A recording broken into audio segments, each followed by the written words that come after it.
NASCAR Whelen Euro Series will return to the circuit at Hockenheim in Germany for American Fan Fest on the 21st and 22nd of September.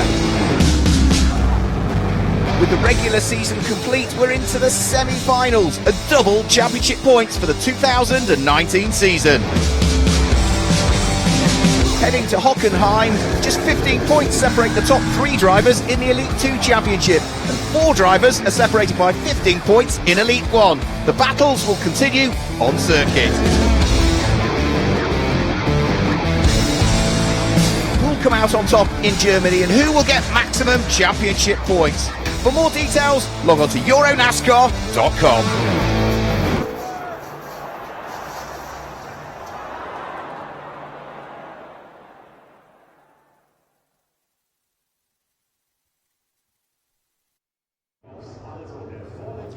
Welcome along, or welcome back if you're watching earlier, to Hockenheim in Germany, everybody, for the NASCAR Grand Prix of Germany.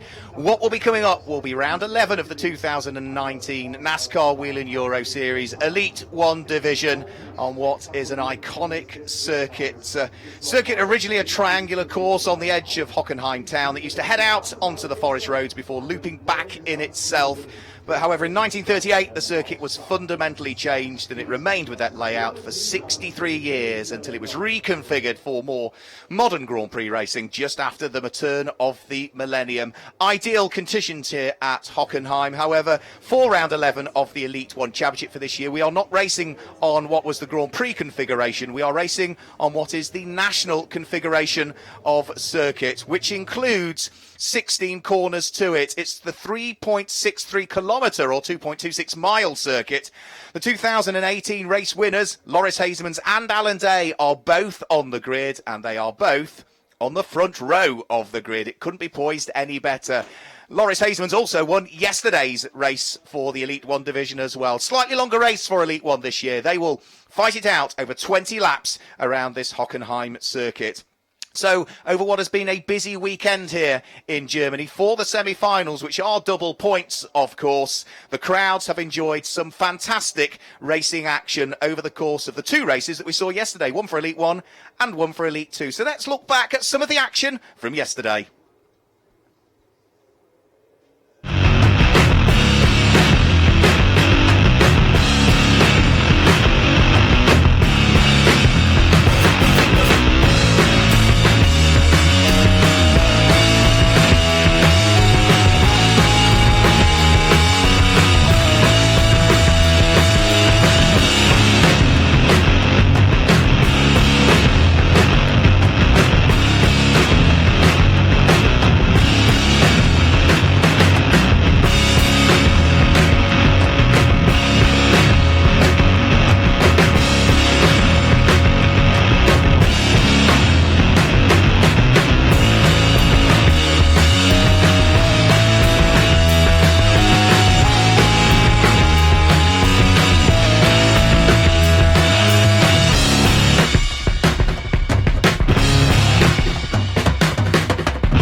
So a win yesterday in Elite 1 for Hezemans. His teammate in the same car, Giorgio Maggi, secured victory in the Elite 2 division.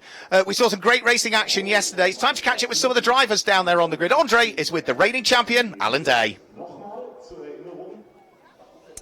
Alain, pole position today in the second semi-final in Hockenheim. What's your strategy to win this race today? I think like every driver's strategy is to start and win the race. Drive as fast as I can. Loris is really quick, I know that, and Rocca is really quick, and we're all fighting for the championship. It's not going to be easy, that's for sure, but I will do my best. Are you still on the hunt of your third consecutive NASCAR Whelen Euro Series championship? Do you think you can overcome this gap? I proved in the past that it's possible. Theoretically, it is possible. Realistically, it's a hard work. I probably need one of them to have a bad race to beat her, to close the gap. But you never know. I mean, you just never know. All right, thank you very much, Alain Day.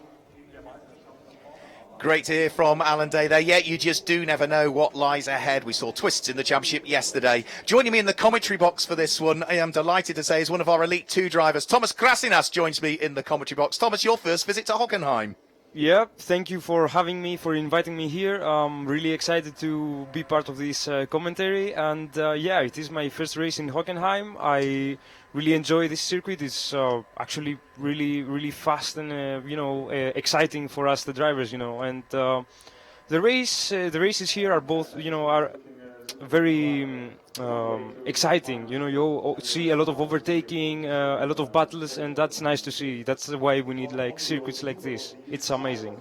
You're one of the, I mean, we've got a lot of young drivers in the Elite 2 division, but you're still a teenager, and coming from Greece, there aren't that many opportunities for you to race in your home country.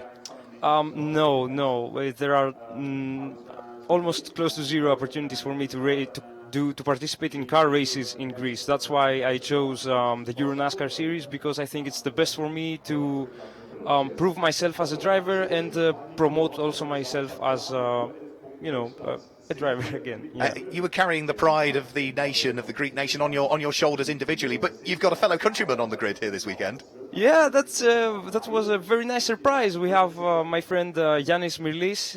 He's racing the car number 22 of Marco Stipp Motorsport, and yeah, he's a good guy, friend of mine, and I'm hoping the best for him in the race. Yeah, he's had a busy weekend because he's been racing in both Elite 1 and Elite 2. Yeah, Yanis wanted to race both races. He could prove himself as a driver, and he's not doing really bad. He's very good actually, but it's his first time in the NASCAR car, so he's trying, his best. He's never driven anything like it before, and everybody knows that it is a challenging car. So Yanis tries a lot, and I think he will do really good in this race. Let's see how he gets on in the race. Andre's back down on the grid with the driver who lies second in the championship standings, Nicolo Rocca. Nicolo, you have good chances in winning the NASCAR Whelen Euro Series Championship 2019. What's your plan to beat Loris today? It's not going to be easy. So we seen yesterday we pretty much have the same speed. So it's going to be a fight, and that's what I want. That's what the fans want, and I can't wait for it because it's going to be fun. But obviously, yeah, I need to finish in front of him. There are 3 races to go, so it's not so important. But obviously, that's what I want to do, and I want to fight for the win as well with Alain. So exciting. What are the key factors to win a race at the Hockenheimring? Yeah, you got to be really consistent because 20 laps, you don't have to make mistakes. We've seen yesterday, Loris did a really good job. He didn't make any mistakes, so it was really tough for me to try and overtake. So consistency, no mistakes is really important, as well as speed, obviously. All right, thank you very much, Nicolo Rocca. Nicolo Rocca moved up to second in the championship standings yesterday, ahead of his teammate Stinis Longin, who was the championship leader, but he was involved in an incident, got turned around, I gather, by Alain Day, who did apologise and said he'd outbraked himself, but then as Stinis Longin was stricken in the middle of the circuit, he was clobbered by other cars coming through, and that cost him quite dear, unfortunately. So you can see the crowd are flooding onto the grid in what is a very, very accessible paddock and grid area for the fans to get up close to the drivers. And I suppose, Thomas Krasinas, with your sort of relatively young head on your shoulders, you've got to deal with the car and the pressures, and a very different car to those that you've been used to driving, as well as the fan engagement as well.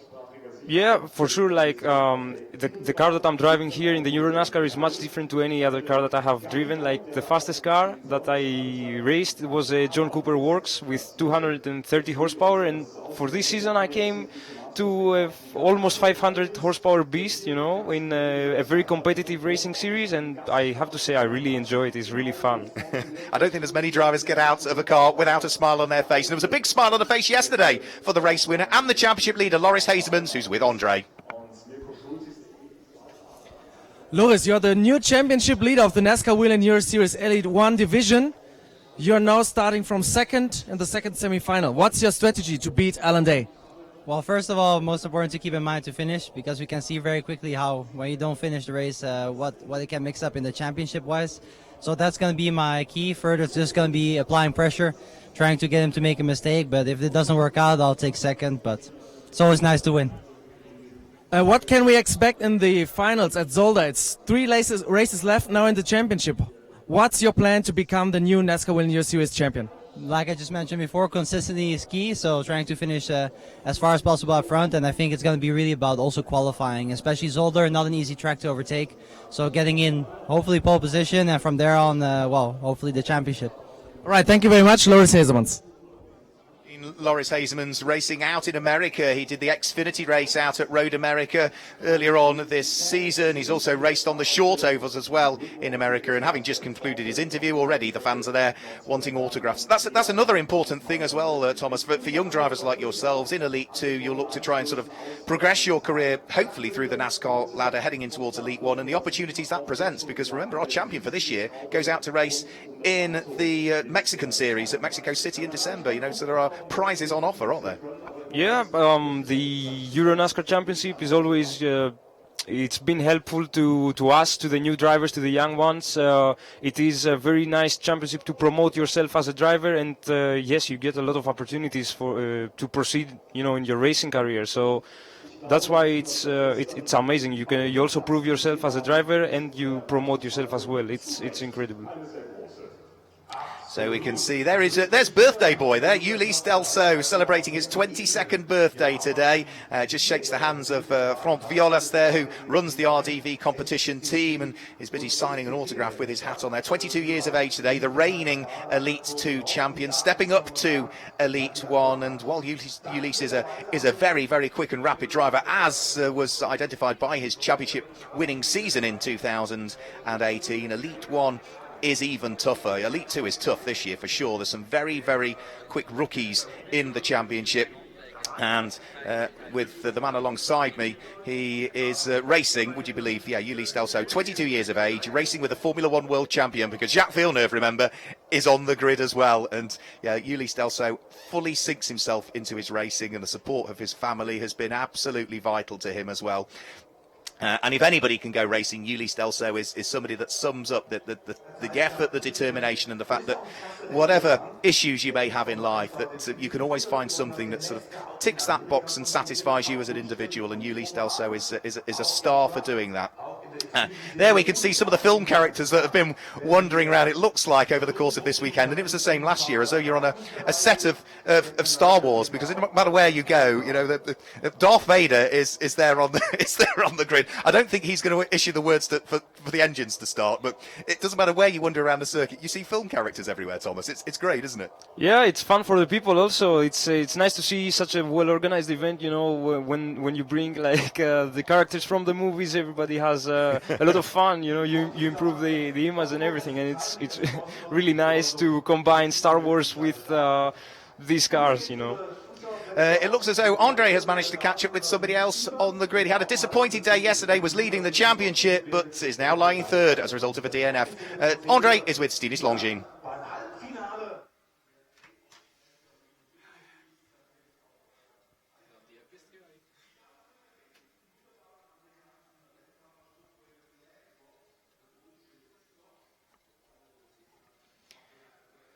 So issues there. We'll try and get hold of Stinis Longines if we can. Unfortunately, no audio coming through for Stinis. It would have been good to have heard his thoughts after what was a difficult day yesterday, where, as we say, he was leading the championship. Had been hugely consistent. He hasn't had a win so far this season. Stinis Longines has taken 6 second places. He's had a 4th. He's had another top 10 finish as well. But yesterday was his first really poor finish of the season, where, say, he was involved in an incident which got him spun around. He was facing the wrong way, having been tagged into a spin, and then somebody else, unsighted, I think, clattered into him and damaged the back axle of the car. So he limped the car back to the pit lane. And I suppose a bit like we've heard from some of the other drivers, Thomas Krasinas, who joins him in the commentary box, your championship can change in a flash, from going all the right way, a bit of bad luck, and all of a sudden double points weekend, it all goes wrong. Yeah, I mean that's racing, but when there are so many contenders and the championship is so interesting and competitive, everything can happen. Like Stienes finished every race very consistent, but you never know what's going to happen. He's the example of that. He's a really good driver, really fast. He's proved himself to be at the top places in almost every race, and he was just unfortunate yesterday. So one thing I do want to pick up on you is that you've got a new teammate for this weekend. We've got a Slovakian driver in the championship this weekend, Mikola Dukova, who joins the number one car for Alex Caffey Racing. I had a quick chat to her over the course of the lunch break. She's a lovely girl, and again, has come from a background of karting and auto slalom, unbelievably. Has done a bit of touring cars, but NASCAR totally new to her. She's a nice girl. Like, say I met her for the first time. Your first impressions? Yeah, she's a nice girl, and she's really enjoying the championship. But she said to me that, Thomas, this is really different than anything that I have driven. The car is really, really difficult, to understand. And she's in Elite One.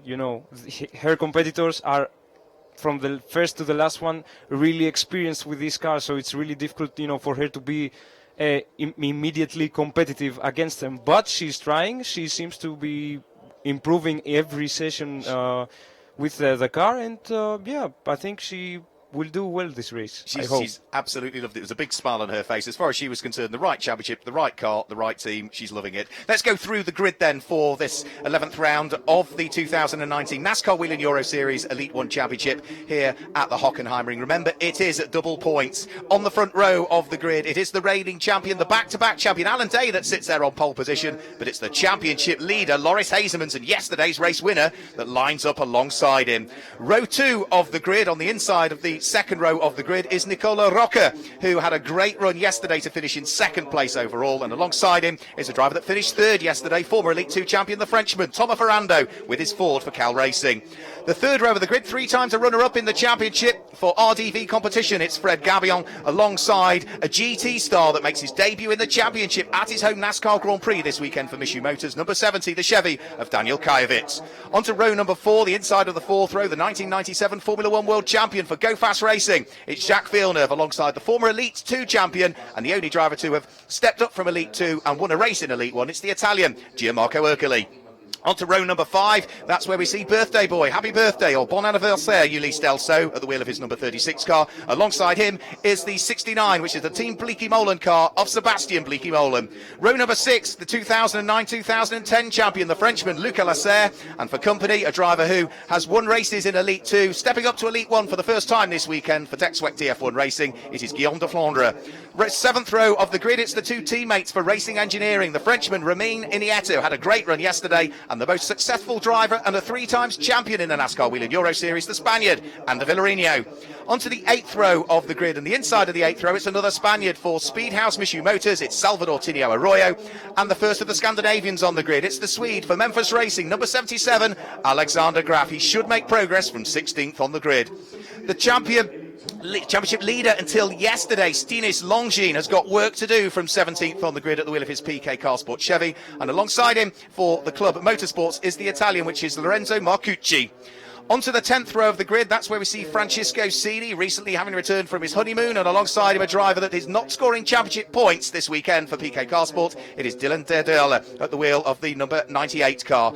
The 11th row of the grid is where we see Dario Carzo for Racers Motorsport with his Chevy, alongside the Swiss driver Mauro Trioni for Cal Racing. And then onto the 12th row of the grid, that's where we see Henry Tuamala for Memphis Racing, alongside the British driver Scott Jeffs, making his debut in Elite 1 this weekend, having raced in Elite 2 earlier on in the season. The 13th row of the grid, that is where we see Yanis Smarilis at the wheel of the Marco Steep Motorsport number 22 car. Alongside him is your car, actually, Thomas Krasinas, who joins him in the commentary box for Alex Caffey Racing. It is Michaela Dorchikova. And then the next row of the grid, which is row number 14, it is Marco Santamaria for Cal Racing, alongside the Hendricks Motorsport number 7 of Martin Dubeck, another driver that should make progress. And the final row of the grid, on his own, on the back row of the grid, commutes all the way from Japan to race with us in the NASCAR Whelen Euro Series. Kenko Miura for Alex Caffey Racing lines up there on the 15th row of the grid. And that gives you the grid for the 11th round of the 2019 Championship.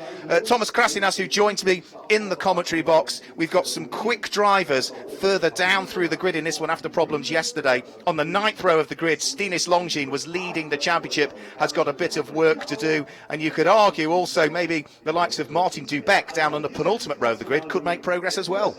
Yeah, I mean, these drivers have proved to be really competitive and really good with overtaking, so I expect Stinis also to be really fast and overtake a lot of guys. You know. We hand down for the national anthems.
So there we go, the national anthems of both the United States of America and the German national anthem playing here in advance of round 11 of the 2019 NASCAR Whelen Euro Series Elite 1 division. We gave you the grid, but if you look down on the grid from the camera that's showing it there, you can spot there are a couple of gaps, one of which is on the third row of the grid for his home NASCAR Grand Prix. Daniel Kajewicz at the wheel of the number 70 Mitsubishi Motors car is missing from the grid, and also the sister car to it is missing from the grid. From row number 6, the 2009-2010 champion Luca Lasser is also absent from the grid. Now, in your race earlier on, in the Elite 2 race, Thomas Krasinas, who joins me in the commentary box, both of those cars were involved in incidents, and it looks like poor old Mitsubishi Motors just haven't quite been able to turn the cars around in time for the race. Yeah, well, it happens, you know. It happened to me also in the Franciacorta. I didn't finish both races because of accidents like that. You know, it's racing, and now it's semifinals. Everybody's more competitive. You know, the nerves are really tight, and you know, everybody's fighting for points. Everybody's trying to go either in the top 10 or, you know, reach their goal. So, you know, these fights might lead to a crash, and unfortunately, that crash didn't leave those two cars ready to race in the Elite 1. I've said before, sort of the way that this championship works is subtly different to the rest of the NASCAR championships in that drivers share the car. So it's one car that competes in Elite 1 and Elite 2. So as a driver, you want to do as well as you can in your own championship. You also have to approach it with almost the mindset of, say, an endurance sports car race, because you also want to hand that car over in a condition that allows your teammate who shares the car with you to compete in their championship as well. Yeah, of course. As I expect my Elite 1 teammate to bring the car to me, ready to race, I feel the need to do the same to him. You know, we race. We don't have that as the main priority when we race, but we also have to think that, and also the team, that they work really hard to have a car really prepared and competitive, and nobody wants to, you know, to ruin this, to ruin their championship. Yeah. Yeah, and I know I was sort of picking up on, PK Carsport run 3 cars this weekend, which is the first time that they've run 3 cars. All 3 of their cars were involved in incidents yesterday, and some of them required a bit more repair than others. I know the likes of Deckswept DF1 Racing were up and working in the garage until about 2:30, 3 o'clock in the morning, changing the engine on that car, because it sounds a glamorous job when you're a motorsport engineer. It really isn't. You put the long hours in, and I know with your career, you're going to have to leave us as soon as the race is finished, because you've got to train to catch back to the Netherlands. You're studying sports science and want to sort of progress that with a motorsport sort of tilt on it. Yeah, I would like to combine my studies to motorsport and hopefully find a job in a really high car racing team, as general manager. That's the plan. So if you're studying sports science then, of all of the drivers on the grid, you know physically what it's like to drive one of these cars, and the fitness that you need to have, the toned muscles that you need to have, the dietary requirements and the hydration as well. It's all of those, isn't it, all coming together that make a racing driver. It's not just how quick you are out on the track. Yeah, well, these cars are really hard to drive, and they require a lot of strength. And for you to be consistent and keep being fast the whole time, you need not to get tired, And that requires a really good body strength for you to have, That shows. You can see that in the drivers, nobody is getting tired. Everybody has everybody's in a really good physical shape, and you see that in their lap times. For a whole race, especially in the elite one, the first guys do the same lap times from lap 1 until the checkered flag. That's amazing. That's incredible, and not many people understand how much work this needs for it to be done. It's an amazing amount of all the hard work goes in off the circuit. What you see on the circuit is only a very small part of it in reality. And yeah, I've got a 17-year-old, same age as you, at home, and he's far more interested in doing lots of other things than working hard down the gym and being careful what he eats and all of those kinds of things as well. So yeah, it's hats off, because it is a hard life. It really is. So the Pom Pom girls are on the grid in the build-up to the ceremony. We've been blessed with wonderful conditions here over the course of the weekend. If anything, it's a little bit cooler today than it was yesterday. There's a slightly busier and a more brisk breeze coming in, but in racing terms, Thomas Krassin has probably pretty much ideal conditions. It's hot enough, but not too hot. Yeah, it's perfect for the tires. You can see that nobody had any problems with the tires in the last races, and that shows that these are ideal conditions for this car to work at peak performance. You see drivers doing extremely fast lap times even at the end of the races. So this is ideal, almost ideal weather conditions for a race. So we can see that the girls are leaving the grid, which leaves just a few mechanics there. And at the very front of the grid, one of the guests of General Tyres is about to utter those hugely important words when it comes to NASCAR racing. The drivers will be poised with their finger on the button. The slave batteries are plugged in, and in a moment, what is a fairly quiet Hockenheim circuit is going to reverberate with the best part of 29 V8 engines striking into life on the grid for the Elite One race. And well, here we go. Those words, I think, down there on the grid are about to be uttered by certainly what looks like it is one of the guests of General Tyres. It's difficult to spot from our distance, but they're there, they're ready, and the drivers just want to get on with it.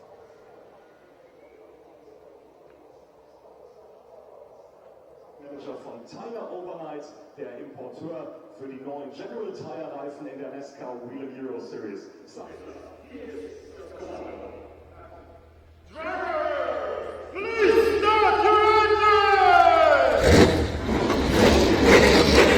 The engines roar into life, and if there were championship points available for the best drivers start your engine of the season, that would be up there, I reckon, in the championship standings. That was one of the better ones we've had this year.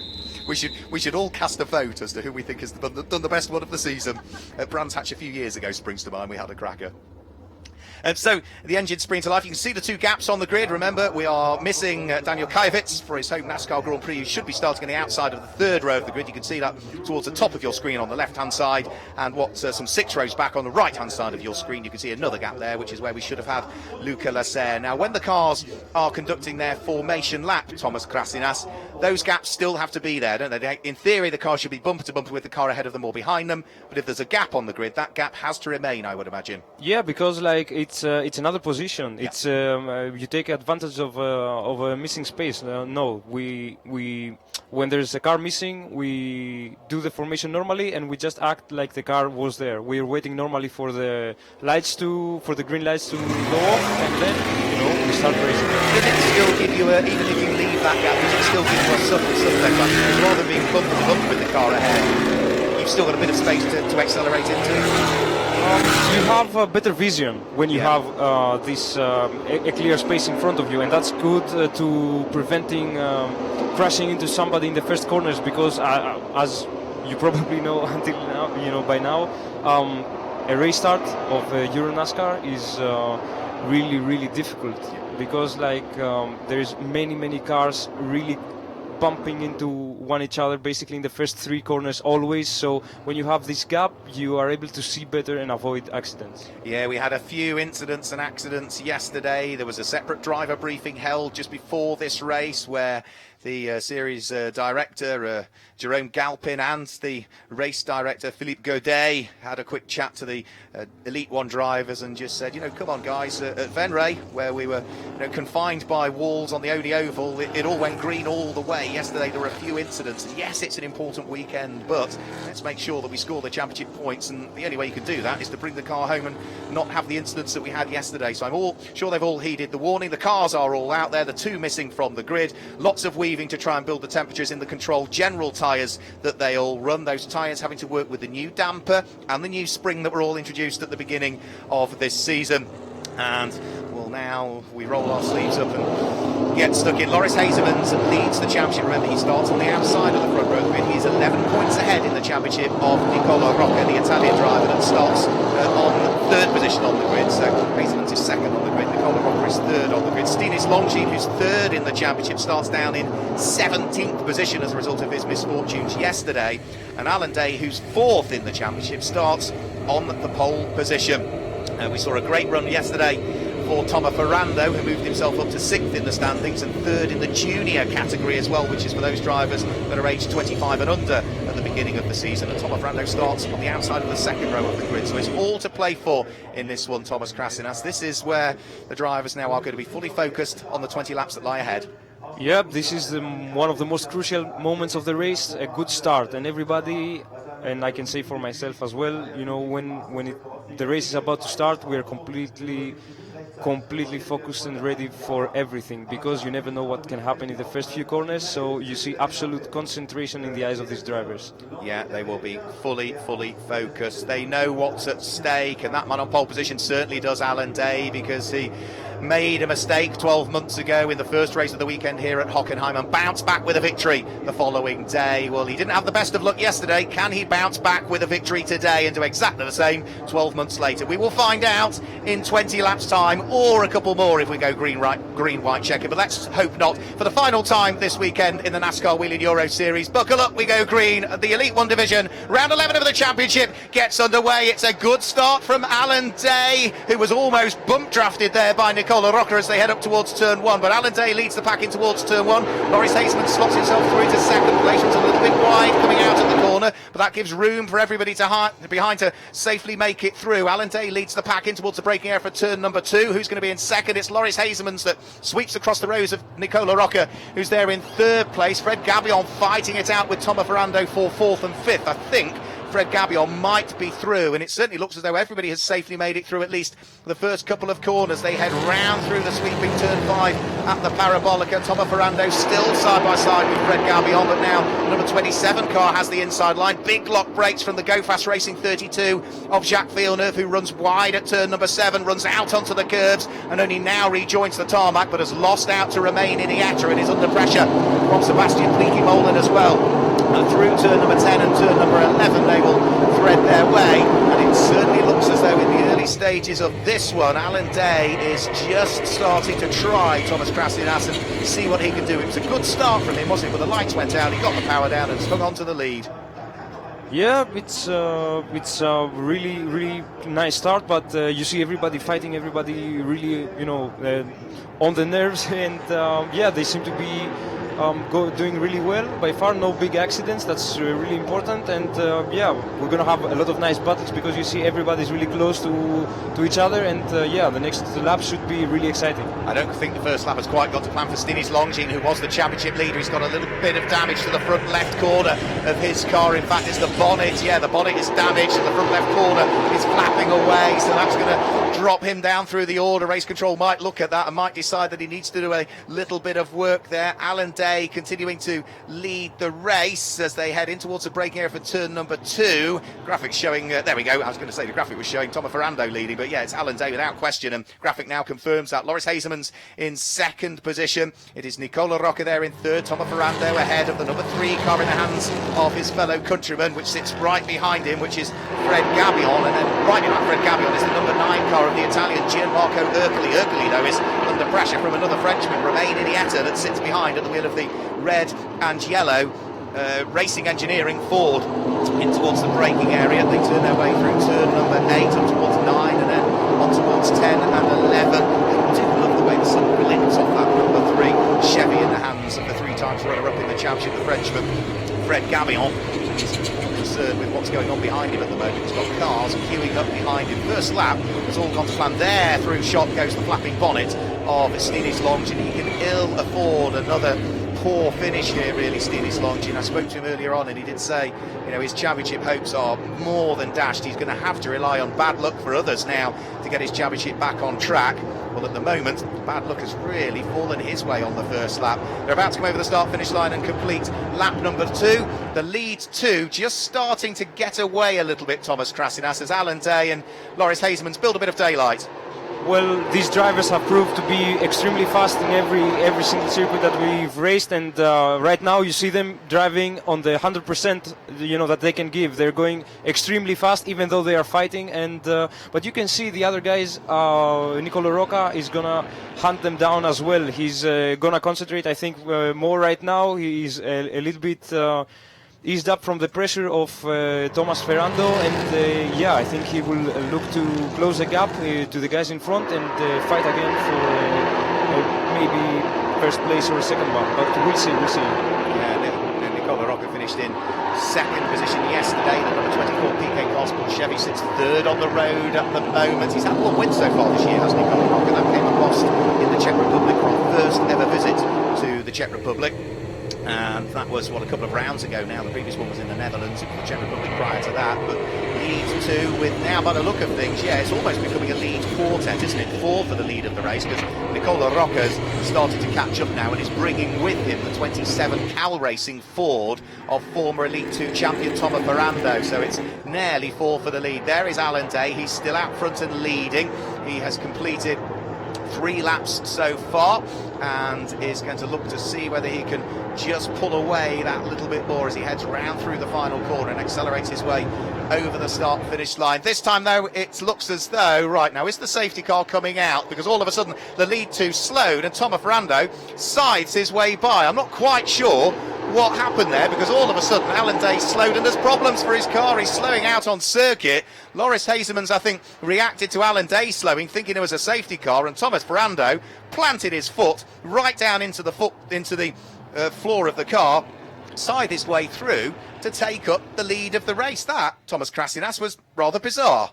Yeah, that was weird. You know, I thought also that there was a safety car being deployed, but Alain suddenly started going fast, and Thomas Ferrando took advantage of it. And now we're going to see a really interesting race because Loris Hezemans is faster in lap times as Thomas Ferrando, and right now Thomas will have a lot of pressure for the first place, and he needs to defend really well not to lose his spot, but the other guys are coming in hot.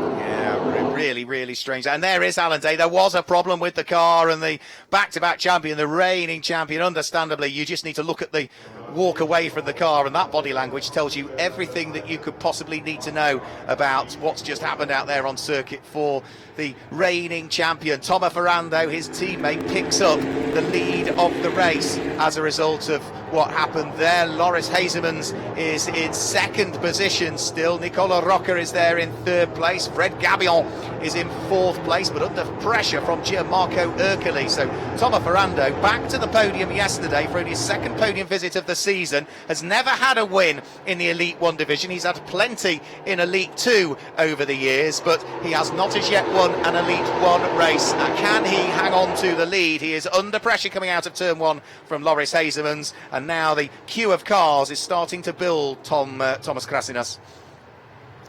Yeah, it's we see here a move from the car number 9, but no, he didn't manage to get through.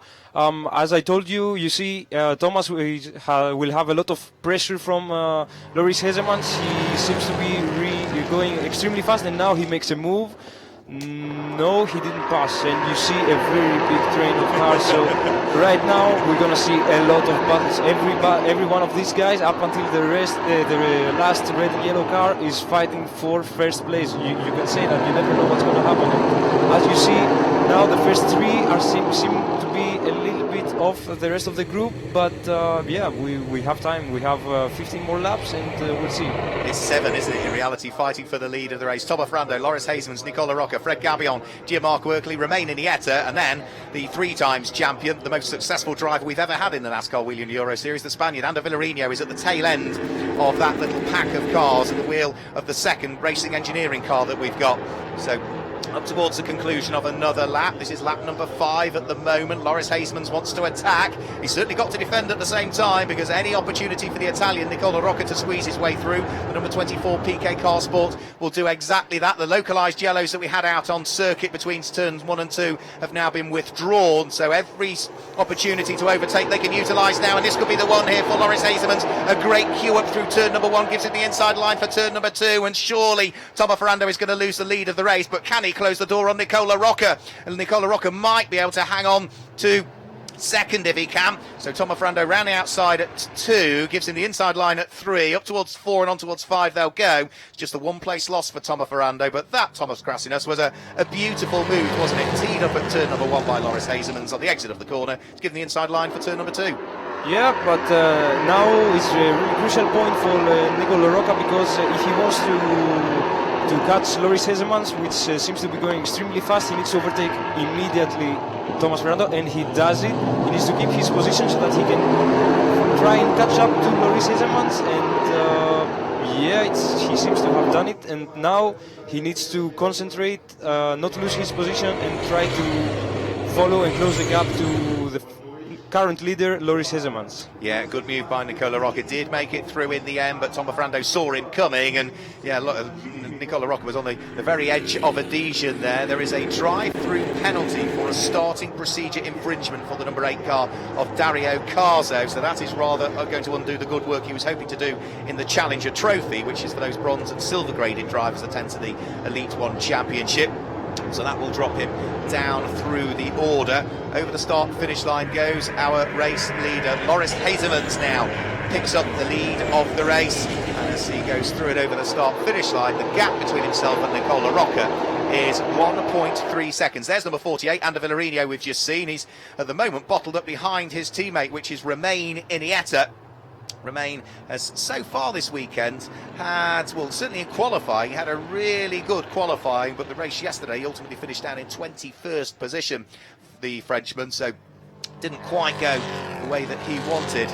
We've still got this queue of cars fighting away for now what is in reality the final podium place. Tomo Ferrando with his fellow countryman, which is Fred Gabion behind him, then Gianmarco Ercoli ahead of Romain Iniesta, and then the Spaniard of Ander Villarino. It looks as though, now to me, it's difficult to read from the outside of the car, but it looks as though certainly heading in towards the braking area for the hairpin, towards 6 and 7. Tomo Ferrando really seems to be struggling with understeer, I think.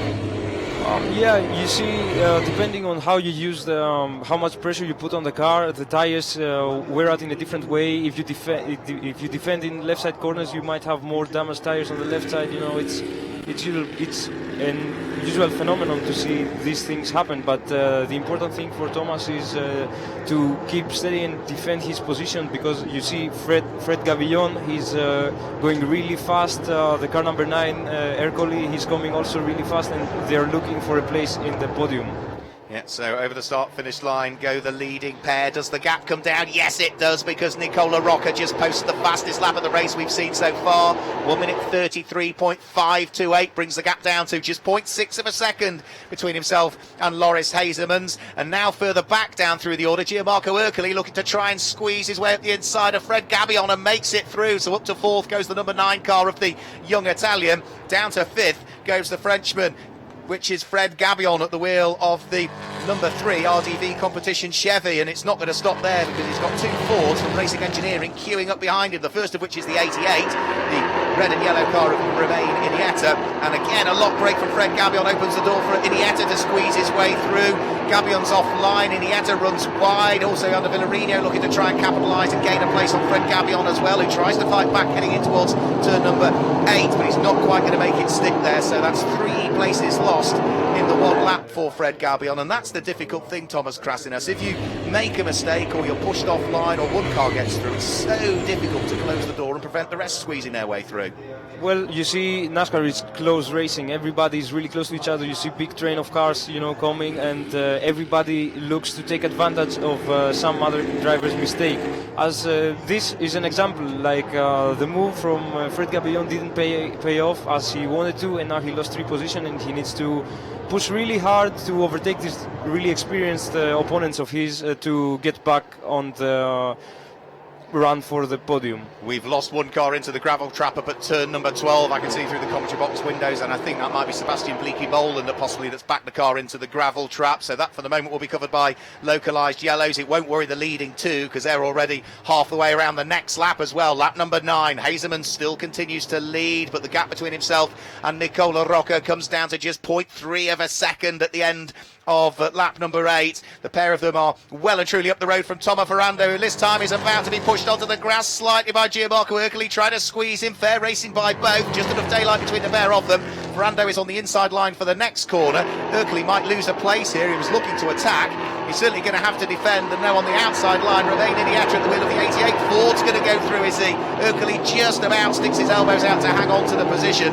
In towards the next corner they'll go. Fantastic fighting. This is pure racing. Ferrando still hangs on to the final podium spot, but look at the cars that are queuing up behind him. He's done a really good job of managing to just drive the car that's underneath him. If you park the car on the apex of the corner, get cleanly off it, Thomas Krass says, it does make it difficult for the cars behind to try and work their way through. But look at the battle for the lead that we've got. Now Hezemans has been fully caught by Nicolo Rocca. Hezemans claimed victory yesterday. That was his 3rd win of the season.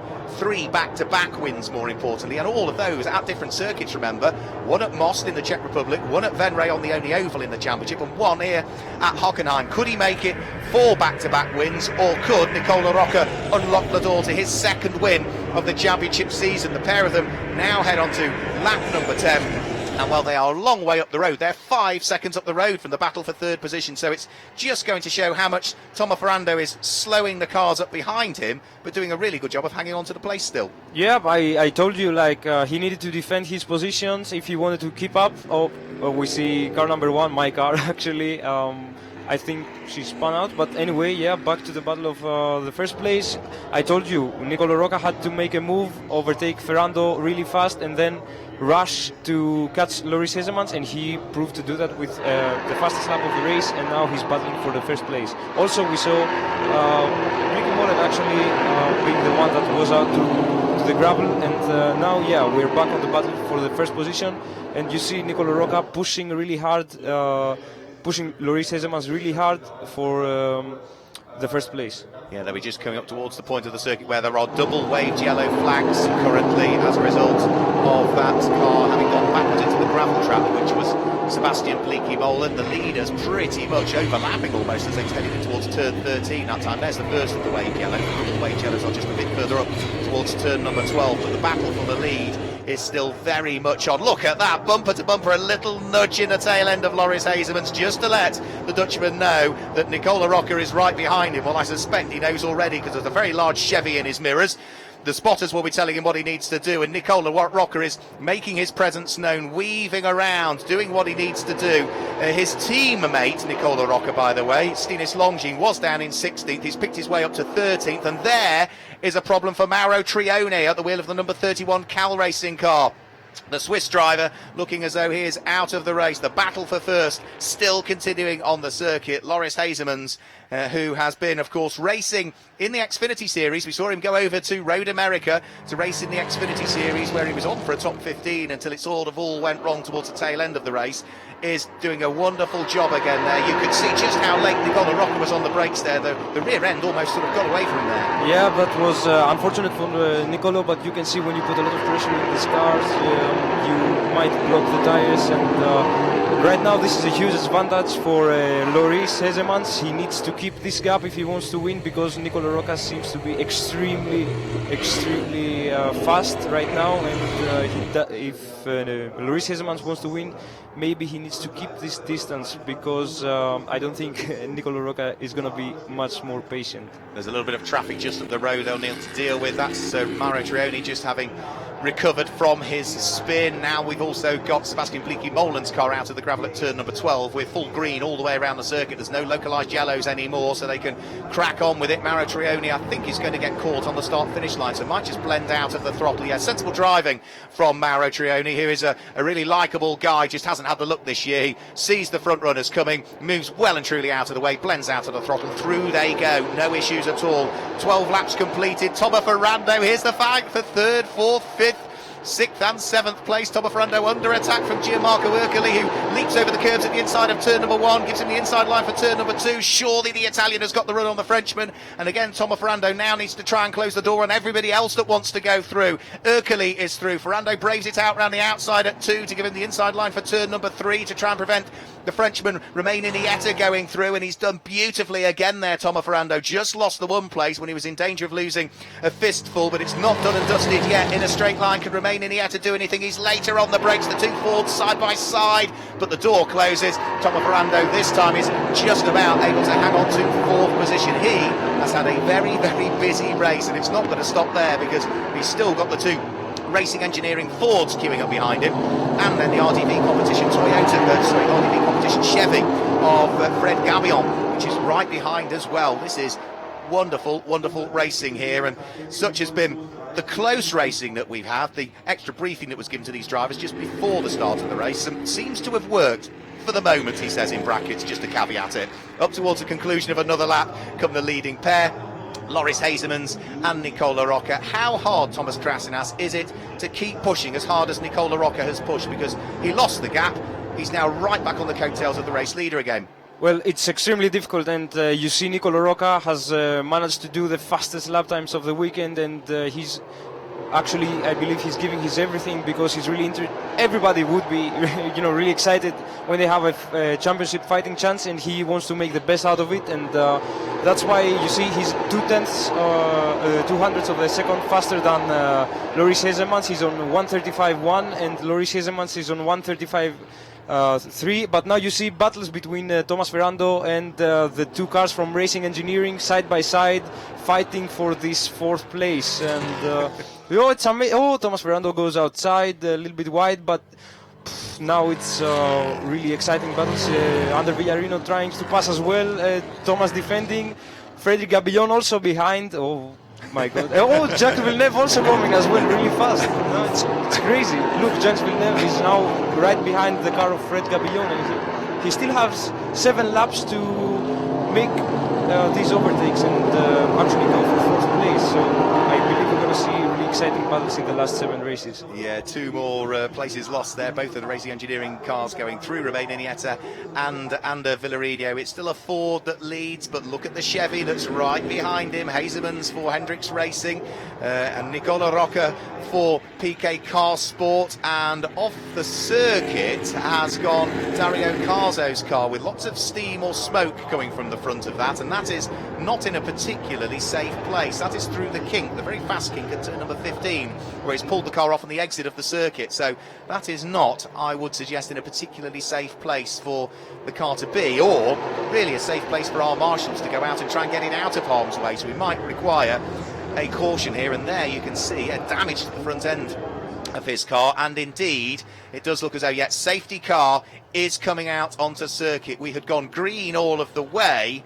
Now, as a driver for Hezemans, he was under pressure from Nicolo Rocca, but now that the safety car is out there, it really helps, doesn't it? The cars of likes of Gianmarco Ercoli and Romain Iniesta and Ander Villarino, and I would say that massively helps Tomo Ferrando, because he lost the places, but of course we will have to reorder the field, so we'll have to wait and see. But it really means that the top two who'd got away are going to have all that work to do, and all that work to do again. And there is the number 11 car, still with its damage. Stinis Longin, who had a troubled day yesterday and lost the lead of the championship, is struggling a bit today. The damage to the car is clearly affecting the performance of the number 11 car. He's down in 15th position, Thomas. Yeah, well, it's unfortunate because Stinis was one of the most consistent drivers of the championship, and it's really unlucky to see what happened in the first race, not being able to finish and making a fast lap time, and now he's struggling to gather as much points as possible, but have in mind that can happen to anybody, and there's also double points at Zolder, so maybe there's someone else's, and you never know. So he just needs to keep on racing and gather as much points as he can to try and not let the gap become really big. I find it quite fascinating, really, because you usually look at a championship and say, okay, that's the halfway point of the championship. We're now halfway through the championship, but in this championship we have two halfway points. We have the halfway point where we've had that many races already gone and that many races still to go, but then you have the halfway point because of the double points, where that many points have been available and we've still got that many points available, and that actually came at the start of this weekend. There's just as many points available in these final four races as there's been in all of the previous ones, so it's quite a strange thing, isn't it? And as a driver, I know it's your first experience with the semi-finals and the finals, but do the double points play on your mind and the way you drive the car to think, actually, if I do go for it and it doesn't work, that could really do me a lot of damage in the championship, but if I do go for it and it does work, I'm only going to gain 2 more points? Double points, it's something really useful for when you're going after a championship, and right now you see every driver giving their best, really focused to gather as much points as possible, because when you have double points, the biggest advantage is when someone, for example, Stinis Longin does lose a race, you are able only in one race to create a really big gap if you are fighting for the championship, and that's why I think the double points, the races that give double points, needs to be from the drivers to have a more careful approach, because right now Stinis has a big damage in the championship lead. He fell behind with only one race. If that happened in the regular season, maybe it would be easier to come back. But now he needs to do incredible races and an amazing finish in Zolder.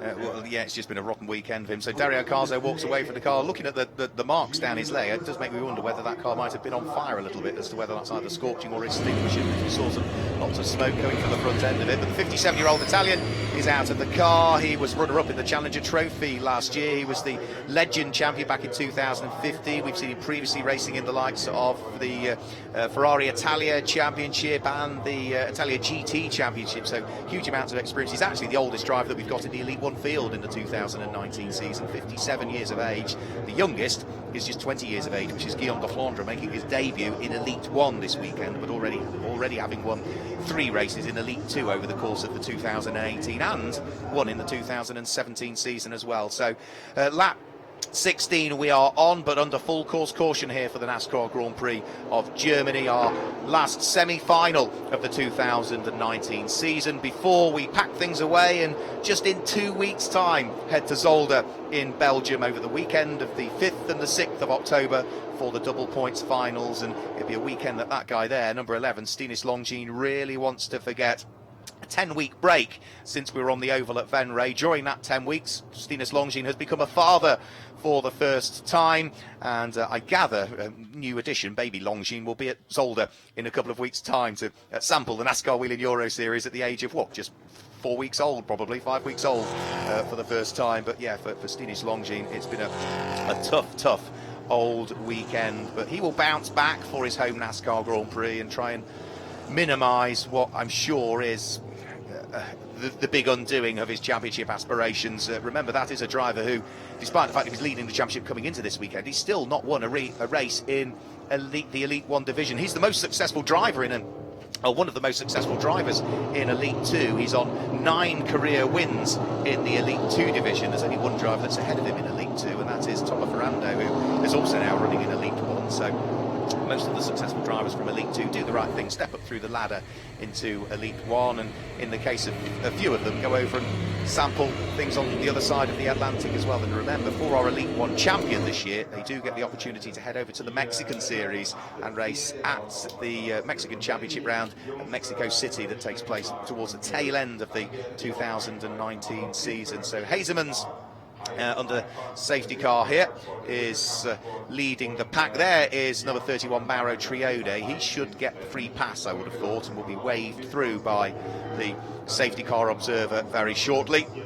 Mauro is there now, just getting the wave by, so through goes Mauro Triode, so he will get back onto the lead lap of the race, and subject to how many laps we get under safety car, we might be faced, I don't think we will, but we might be faced with the green-white checkered, because we've only now just gone on to lap number 17, and I don't think we'll have 4 more laps behind the pace car, so I do think we will get the opportunity to bring this to a conclusion under the green flag. I'm just having a quick look through also for the driver that might stand the chance of picking up the extra 8 points as they are this weekend for claiming the most places gained from their starting position relative to their finishing position. Well, if he stays where he is at the moment, I think that might be the Memphis Racing number 77 car of Alexander Graf. I'm not 100% sure, because I'm sort of doing this in my head, looking through the grid and looking at the graphic on the left of your screen, but Alexander Graf started down in 16th position and is now running 9th, so that's 7 places he's picked up.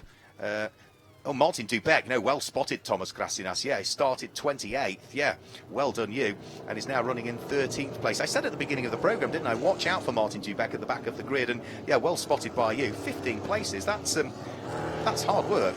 Yeah, it's incredible. He seems to be doing a really nice work with overtaking, because overtaking with these cars is kind of hard. But to see him start from the 28th position and being in the 13th is really impressive. And the best show of overtaking was from Lasse Sorensen back in Brands Hatch. If you remember, he started back last. At the grid and he won. That was incredible. There was a little bit of good luck there because of the Florian Venturi having his issue, but yes, Lasse Sorensen back in the grid. Yeah, but still, wow. he started last, and it's incredible. That's what shows that this championship has really incredible drivers. Every single one is fighting to win, and all of us are giving our 100% for a really good result. And right now we're getting to a 2x2 formation, ready for the restart of the race. As you see, Loris Hezemans side by side with Nicolo Rocca, and let's see the restart. You can see the total black back end to the number 24 car. That was because the Elite 2 driver Vittorio Gorelli was involved in an incident yesterday at turn number 1, the first corner of the Elite 2 race, and the whole of the back end of the car suffered damage, largely just cosmetic damage, but it does mean there's all new bodywork on the back end of the number 24 car, so that's why there's no extra livery or decals on the back of that number 24 car, because the PK Car Sport team had work to do. So neat 2x2 order once more, bumper to bumper with each other, door handle to door handle. 17 laps are about to be completed, which gives us 3 laps to try and bring this to a conclusion, unless we have to go green-white checker. But let's hope not. Let's hope that we go green for the rest of the way for the final time at the Hockenheimring for the NASCAR Grand Prix of Germany. We're about to get things back underway. The lights go out now, and it's a great restart from Loris Hezemans. A little bit slower away was Nicolo Rocca, but on the second phase he seemed to get things hooked up. They turn in towards turn number 1. Romain Iniesta runs a little bit wide to try and avoid contact with Gianmarco Ercoli, who was 2 drivers right as they went up towards turn number 1. But Loris Hezemans is going to lead the pack for this restart through turn number 2 and up towards turn number 3. And as they then contact further back, that was, by the look of things, I think Toma Ferrando and what was Fred Gabion who got themselves together. All over the grass went Ulysse Delceau, celebrating his 22nd birthday here this weekend, and Stinis Longines is dropping all the way back down through the order. He is a long, long way down. That bonnet is flapping ever more, possibly as a result of a little bit more contact. Off and through the gravel at turn number 7 goes Ander Villaredio. He was in at 7th position. He's going to rejoin down in the teens, but Loris Hezemans got the jump on Nicolo Rocca, and the two of them, Thomas Krasinas, can roll their sleeves up and slug it out for the next, 2.5 laps. Yeah, right now we are on for the most important battles of this race. You see everybody really. Oh, somebody blocked there. Yeah, no damage. So yeah, everybody fighting for the best result. Everybody's really close to each other. Big trains. Everybody fighting for the first position of the first driver up until the, I think until the World Championship. Yeah, the World Champion. Jacques Villeneuve is the last one of the train, and everybody's really close. Everybody giving a battle, for the first place or for a place in the podium, So now these are going to be some exciting laps. Yeah, let's see what the former Indy 500 winner can do in this one. Of course, he won the Champ Car Championship the same year, 1995. Moved over to Formula One, and for Williams won the 1997 World Championship. Gianmarco Ercoli, having grabbed 3rd place, is now desperate to try and hang on to it. He's got the 88 Racing Engineering car of Romain Enietta right behind him. Alexander Graf, I think, tries to dive up the inside of Fred Gabion, sees the door is closing, avoids any contact. Toma Ferrando's getting in on the mix as well, and Jacques Villeneuve's going to try and unpick them all by the look of things as they head out of turn number 3 and turn number 4. That was Alexander Graf on the grass. Toma Ferrando running side by side with the 1997 F1 World Champion Jacques Villeneuve, and for the moment it looks like Ferrando will still hang on to the place. Lock breaks from Fred Gabion ahead as they head through turn number 6 and turn number 7, and now Graf is side by side with Villeneuve coming out of the corner. Villeneuve, though, in the Go Fast Racing number 32 Chevy, just gets his nose ahead as they head up towards turn number 8. Dubek dives on the inside of Scott Jeff, so that'll be up to 9th place now for Martin Dubek from 28th on the grid. That is a solid performance from the Czech driver, who will no doubt be rather tired as a result of all of that overtaking, but will have a big grin on his face. What's been quite a difficult season for him, with a mixture of a bit of bad luck and a few injuries. Side by side for the lead of the race. Nicolo Rocca is trying everything here to try and unlock the door to the lead. We've got another car in the gravel trap up at turn number 12 by the look of things, and as we now are almost together there for what will be the lead of the race, and Gianmarco Ercoli is bringing with him Romain Iniesta, so it's 4 for the lead as we head over the start-finish line and start the last lap of the race. Can Loris Hezemans make it 4 back-to-back wins? Could Nicolo Rocca grab his 2nd win of the season? Might Gianmarco Ercoli grab his 1st win of the season and only his 2nd ever win in what is the NASCAR Whelen Euro Series Elite 1 division? And could Romain Iniesta come into the mix as well and see whether he can grab his 1st victory and only his 2nd podium of the season? Any one of the top 4 could win here. Let's hope that they don't trip over each other. Yellow flags at turn number 12 because the car that went off was the number 46 car, I believe. In fact, no, the number 56 car of Marco Santamaria from Cal Racing, but up to the braking area at turn number 6, turn number 7. Gianmarco Ercoli hanging on to 3rd, Romain Iniesta looking to try and work his way through, but time and overtaking opportunities on this circuit are now running out, Thomas Krasinas, are they not, for the leaders to try and shuffle the order? Yeah, I think something really incredible needs to be done by Nicolo Rocca to win, to get the 1st place in this race, but you see double waved yellows, so that means no overtaking in this part, so I think Loris Hezemans is the winner. And you also saw Jacques Villeneuve actually overtook Alexander Graf, so he's in 7th position right now. And he's only 1 corner left. No, Nicolo Rocca will not be able to make a move on Loris Hezemans. And I think Loris is our race winner. He is, he's just too far away. Nicolo Rocca's going to try and get a run on him. Loris Hezemans tried to back him up by the final corner by the look of things and has just about hung on to it there. Hezemans claims the win. It is Nicolo Rocca that comes through in 2nd place, and Gianmarco Ercoli will complete the podium. Romain Iniesta comes through in 4th position, Fred Gabion in 5th, but what a race that was. We might have had that short safety car period which really bunched them up. It was largely a clean race all the way through, but thoroughly enjoyable. NASCAR racing, the NASCAR Whelen Euro Series, provides pure racing, and you have just seen that over the course of 20 laps from the Elite 1 division. That now means that it is 3 wins out of the 4 races this weekend for the number 50 Hendricks Ford, and it's now 4 wins on the trot in Elite 1 for Loris Hezemans, who will head to Zolder Thomas Krasinas as the championship leader in the NASCAR Whelen Euro Series. Yeah, well, if Loris plays good defense in Zolder, everything looks like he's gonna be the champion of the Euro Series. So he just needs to be focused. That's my advice, and consistent, as he has already shown these races.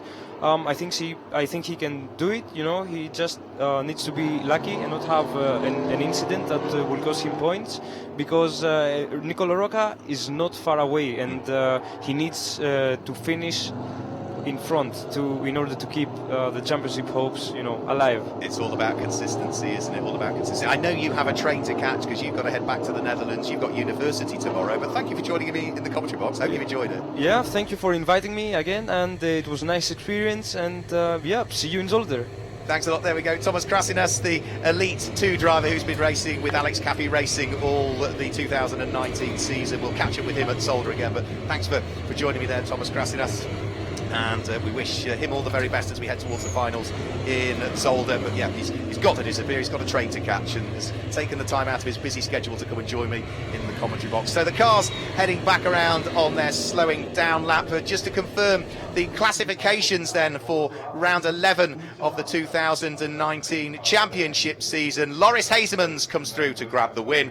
His 4th of the season, his 4th on the trot. Nicolo Rocca keeps up the championship pressure, though, on his main rival, finishing in 2nd position. And what a weekend for Gianmarco Ercoli, the number 9 car, finishing on the podium in 3rd position. Romain Iniesta was busy in that race. He comes through to finish in 4th place for Racing Engineering, ahead of Fred Gabion, who was there in 5th place. Tomo Ferrando was in 6th place. Looked as though he might be on for a podium at one place, but the car seemed to struggle as the race wore on. And Jacques Villeneuve finished in 7th place, ahead of Martin Dubec, Alexander Graf and Scott Jeffs, who wraps up the top 10. He'll be pleased with that. His first outing in the Elite 1 division. Ulysse Delso, celebrating his birthday, finishes in 11th position, ahead of Guillaume de Flandre in a 12th place, and then it's Francisco Sidi and Lorenzo Marcucci that complete the top 14. Ander Villarino slithered his way down to 15th as a result of a couple of gravelly moments, ahead of Salvador Tinio Arroyo, Yanis Moriles, who finishes in 17th place, and Kenko Miura comes through to finish in 18th position. And a quick look through the order, I think that probably means that Kenko Miura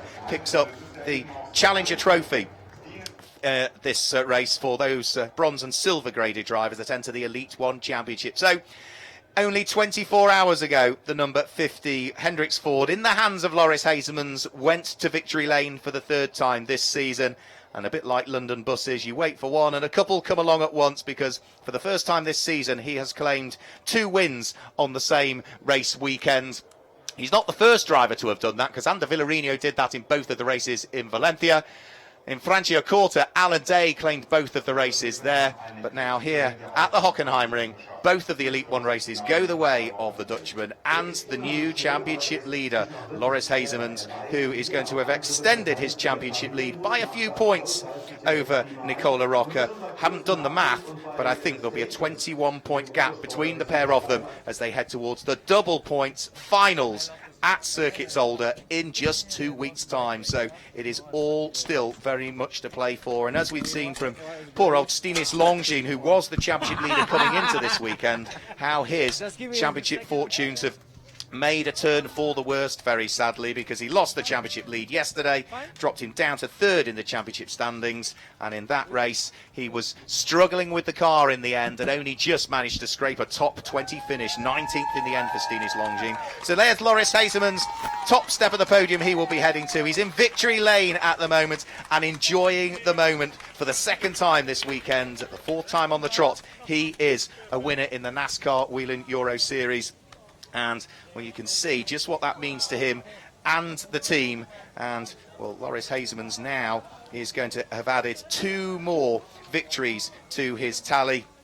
And that's now puts him on 5 career wins in the NASCAR Whelen Euro Series, which moves him up to 5th in the overall standings. He joins the Spaniard Borja Garcia on 5 wins, 5 career wins in the Elite 1 division. So having received the congratulations of the crowd and of his team members that are down there in victory lane, he's about to take off the crash helmet, the balaclava, the hands device, the earplugs, which of course give him all of that vital information from his spotter who's up there on the tower here.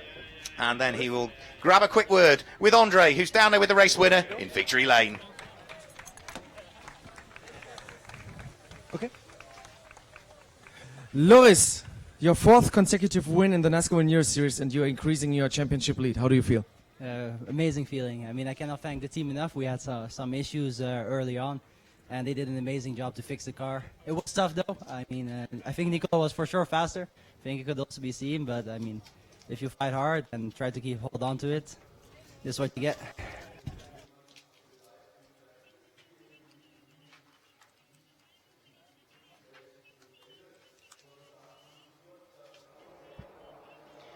So apologies, we just lost audio there, but we did hear just how delighted that Loris Hezemans was with that win and that 4th back-to-back win of the 2019 championship season. He will head up onto the podium and enjoy what is going to be the champagne celebrations down there in victory lane before too much longer. But that is all the racing now done and dusted for our weekend at Hockenheimring. It's our 3rd ever visit to the Hockenheimring, and a circuit that yet again this year has provided some fantastic racing action from both the Elite 1 and the Elite 2 division for American Fan Fest 2019. We've still got one more weekend of racing to come in the 2019 NASCAR Whelen Euro Series before we can crown our champions, and that will come on the 5th and the 6th of October for the double point scoring rounds in Zolder in Belgium. Thanks to all of the drivers that have joined me in the commentary box over the course of this weekend. But from myself, Mark Werrell, goodbye from Hockenheim. Good morning and welcome to Autodromo di Franciacorta. To round 6 of the 2000. Welcome to Circuit Zolder for the final round. The lights go out, the green flag flies.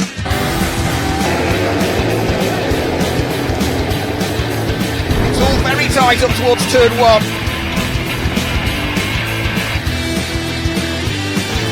Oh, it's close and there's contact. They're side by side.